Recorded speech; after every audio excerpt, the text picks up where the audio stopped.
Welcome to my channel.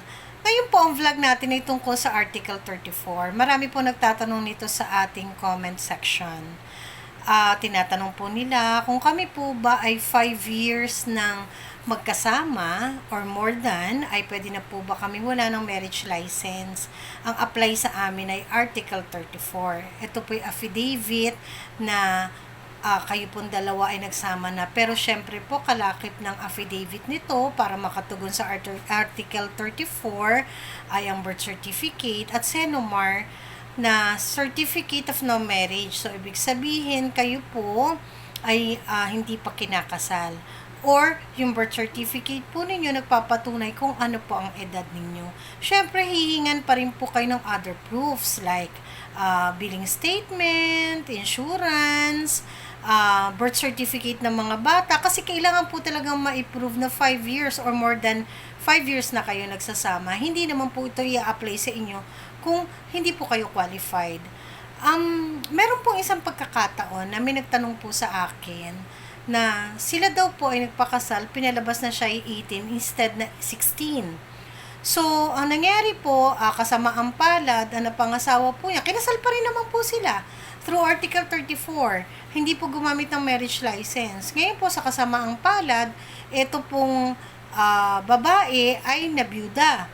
Ang nag-claim po para sa mga benefits ng lalaki ay ang nanay at ang kapatid. Dahil po lumalabas na invalid po ang kasal nila. Dahil sila po ay na-applyan ng Article 34 na yung babae ay hindi po qualified sa age. So, hindi pa siya off age nung nangyari yon.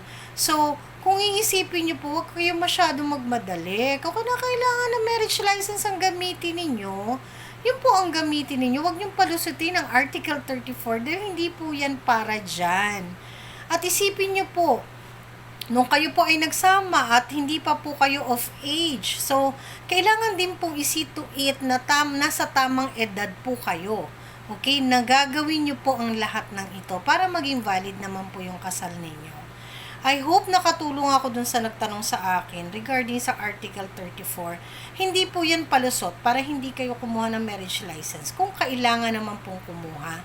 Kasi iba po masyado nagmamadali, matagal pa yung marriage license, naiinip, mahirap lakarin, marami requirements.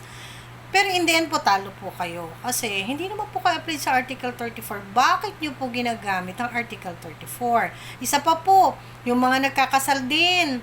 Minsan para mapabilis na lang. Kasal na agad. Hindi na kailangan ng maraming requirements. Hindi mala nagsisiyasa at ina-applyan agad ng Article 34. Kaya ang nangyayari po, pagdating na po sa huli, ang namomroblema po yung mag-asawa. So, I hope wala na sanang gagamit nito ng hindi makatwiran. Ginawa po itong Article 34 para po ito po'y applied sa totoong nagsama ng 5 taon at pataas. Ayan, kung nagustuhan niyo po yung ating video, please do share and like, hit the bell button para sa mga next vlogs natin. At kung may mga gusto pa po kayong i-comment, sige lang po, babasahin namin yan, sasagutin namin. Salamat din po sa lahat ng aming subscribers mula pandemic hanggang ngayon. Thank you so much.